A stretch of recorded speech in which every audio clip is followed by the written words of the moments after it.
En 1977, l'administration Carter enquête sur les allégations qui veulent qu'un programme tel que le MK-Ultra existe. Cette enquête ne donnera aucun résultat. Cet homme sait pourtant que le MK-Ultra a bel et bien existé. Le candidat de Mandchourie a certainement beaucoup à voir avec les recherches que nous faisions à l'époque. Tellement de gens croyaient que l'on pouvait fabriquer des tueurs qu'il fallait bien étudier la question afin de savoir si c'était possible ou pas.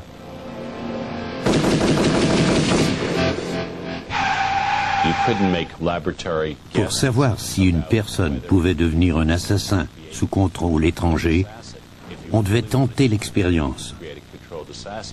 C'était la seule façon de s'en assurer. L'assassin peut être un homme ou une femme, mais l'expérience donne de meilleurs résultats avec des sujets très jeunes.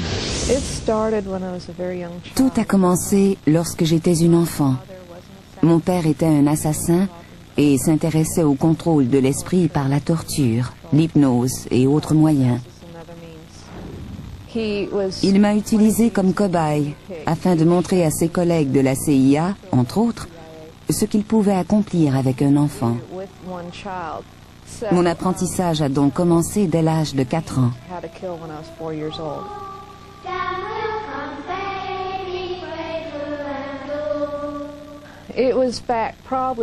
Ces activités ont commencé au début des années 70 et ont pris fin vers 1990.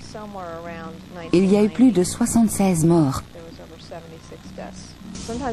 Je frappais à la porte d'une maison, prétextant des problèmes de voiture, ou encore en disant que j'étais perdue, et je demandais de m'aider à trouver une maison en particulier. C'était aussi simple que ça. J'utilisais un fil de fer ou une arme à feu. Un jour, je posais comme une prostituée. Pendant que mon client était au lit, j'ai pris le foulard que je portais et je l'ai trempé dans l'eau de la cuvette.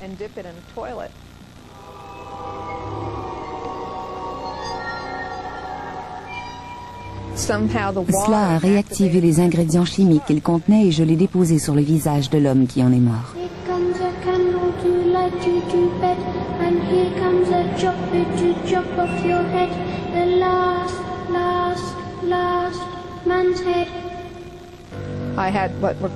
J'ai subi l'entraînement appelé Naomi. Ils m'ont montré comment tremper une aiguille dans de la gelée de pétrole qui contient un ingrédient chimique.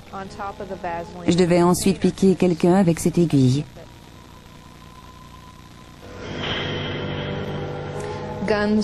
Les armes à feu me sont tellement familières, même si l'on ne m'a jamais donné la permission d'en avoir une à la maison. Aujourd'hui, je possède une arme et je me suis aperçu que je tire très bien, même sans entraînement.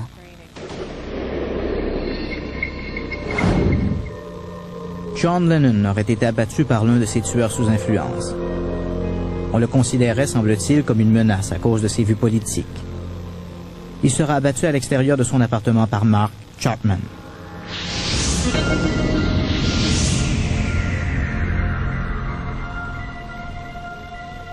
Le portier déclara qu'après la fusillade, Chapman se serait assis et aurait continué de lire le livre de J.D. Salinger, L'Attrape-Cœur.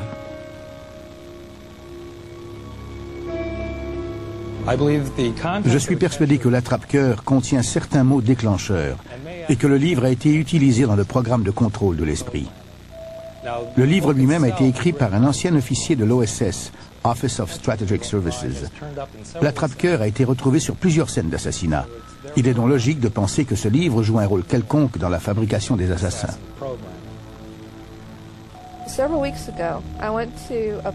Il y a quelques semaines, je me suis rendue dans une bibliothèque et j'ai vu l'attrape-cœur sur une tablette. Je suis entrée en transe immédiatement. Je ne pouvais quitter le livre des yeux. Je l'ai parcouru et je me suis dit que c'était le livre parfait pour quelqu'un qui a un problème à entrer en contact au niveau émotif avec les gens. Et que cette personne se laisserait facilement entraîner à commettre des actes criminels. Les tenants du complot soutiennent qu'il existe des implants au cerveau qui permettent de contrôler les sujets à distance. Dans les années 50 et 60, on a implanté des électrodes dans le cerveau de certains individus. Ces recherches avaient été financées par l'armée et la CIA. Beaucoup de preuves existent à l'effet que des implants ont été utilisés sur des humains en vue de les manipuler. Ce métrage, qui date des années 60, nous montre une expérience avec un taureau. Il est aussi facile de contrôler ses humeurs que de changer les postes de télévision au moyen d'une télécommande. Nous savons qu'en implantant une électrode au cerveau d'une personne, on peut contrôler les effets électriques à distance et influencer considérablement son comportement. Un homme en Suède, Robert Naisland, sait qu'on lui a implanté une électrode et prétend qu'il peut le prouver. Cet implant a eu un effet négatif sur sa personnalité, le rendant taciturne et asocial.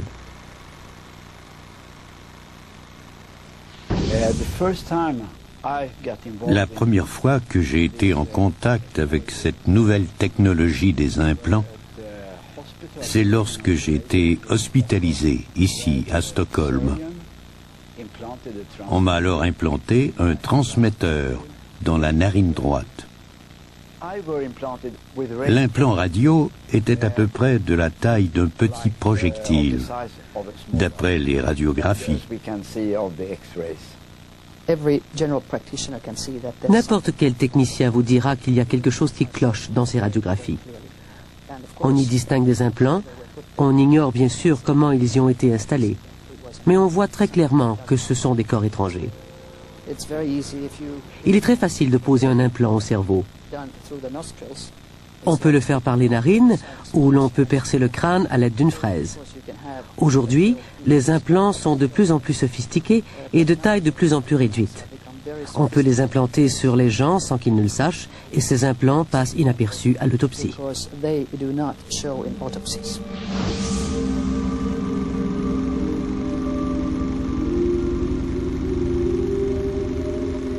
Incapable de bien fonctionner en société, il devient progressivement un petit criminel.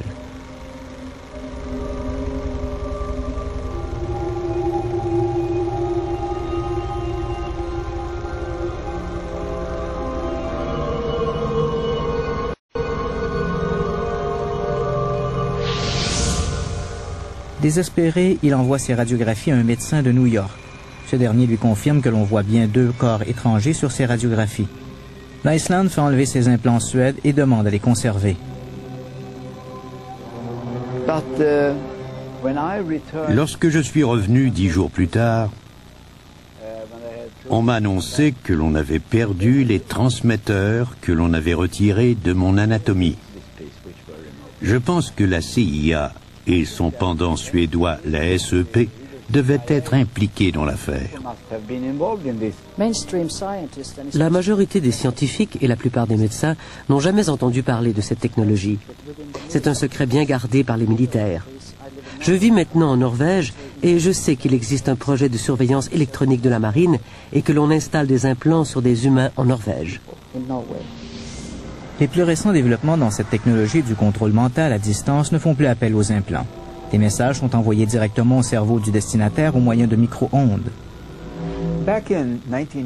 Une nuit de 1992, j'étais chez moi, profondément endormi, lorsque je me suis éveillé brusquement.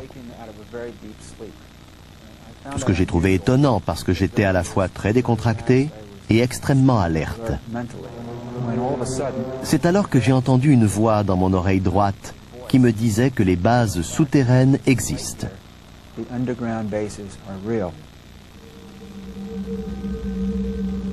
Il semble bien que beaucoup de ces activités secrètes soient maintenant de notoriété publique.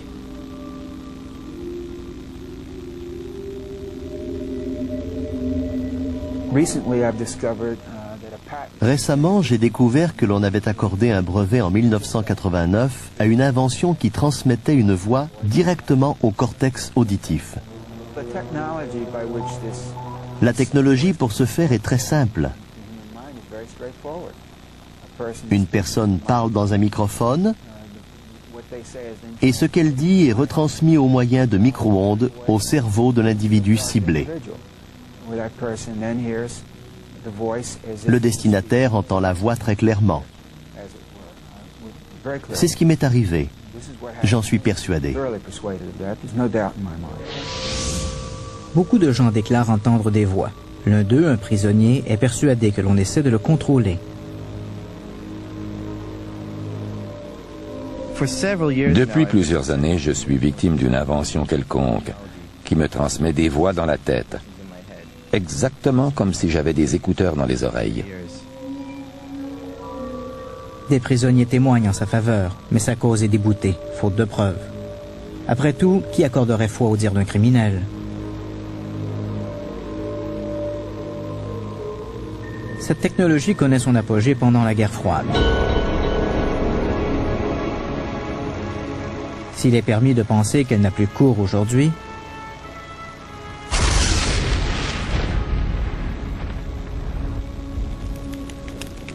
les tenants de la conspiration sont persuadés qu'elle est toujours utilisée. On donne pour exemple l'action terroriste la plus violente à avoir eu lieu en Amérique du Nord, l'explosion de la bombe à Oklahoma City. Le responsable est le vétéran Timothy McVeigh. Personne ne met en doute sa responsabilité, mais certains voient en lui le prototype même du tueur programmé pour tuer. La version officielle de cette histoire, c'est qu'il est dans l'armée, il devient frustré et déprimé parce qu'il ne peut pas faire partie des brigades spéciales. Il va travailler à Cowspan et 1 an plus tard, il devient soudainement enragé contre le gouvernement américain parce qu'il croit qu'on lui a implanté quelque chose dans le corps. À Cowspan, il travaillait pour une compagnie ultra secrète qui fabriquait des microprocesseurs.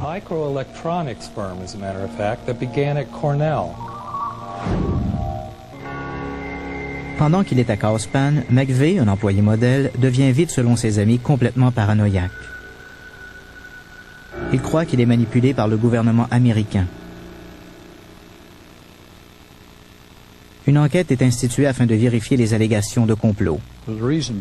Nous avons formé un grand jury qui siège depuis de nombreux mois afin de vérifier s'il n'existe pas une conspiration qui impliquerait d'autres complices que McVeigh et Nichols. Donc, depuis des mois, nous entendons les témoignages de gens qui déclarent savoir des choses à propos d'individus qui auraient participé à cette conspiration. Nous recevons aussi les témoignages de ceux qui affirment que les employés fédéraux avaient reçu une note leur disant qu'il y aurait une explosion et leur enjoignant de ne pas aller travailler ce jour-là. Tellement de gens déclarent devant le grand jury avoir été victimes d'expériences sur le lavage de cerveau que la Maison-Blanche a été obligée de prendre des mesures. Une association, ACHES, A-C-H-E-S, voit le jour pour défendre les droits de ses victimes. Et les bandes vidéo que vous allez voir sont quelques-uns des témoignages recueillis.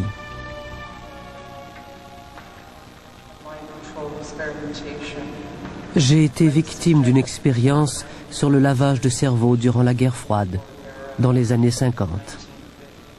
Je suis citoyenne américaine et j'ai été victime d'expériences sur le contrôle de l'esprit.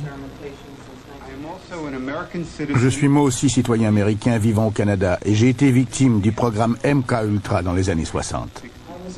Je suis une victime de ces expériences à la Nouvelle-Orléans, en Louisiane, et je demande au président des États-Unis d'instituer une commission d'enquête sur le sujet. À 14 et à 16 ans, j'ai subi 2 interventions chirurgicales, dont une ablation de tissu cérébral dans le cadre d'une expérience sur le contrôle de l'esprit. Je veux faire part de mes craintes au président Clinton. Enfant, on a fait des expériences de contrôle mental sur moi. Ces expériences continuent encore aujourd'hui. En tant que citoyenne des États-Unis, je demande qu'une commission d'enquête soit constituée.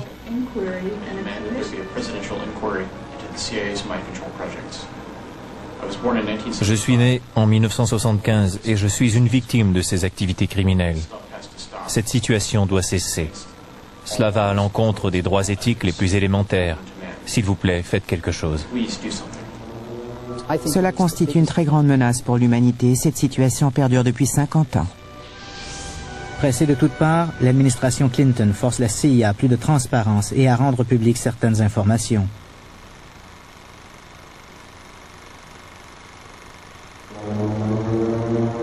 Néanmoins, une porte de sortie est accordée à la CIA. Cette dernière a le droit de détruire tout dossier qui s'avérait, selon elle, une menace à la sécurité de l'État. Nous ne saurons probablement jamais jusqu'où sont allés ces groupes dans leur tentative de contrôle de la population américaine.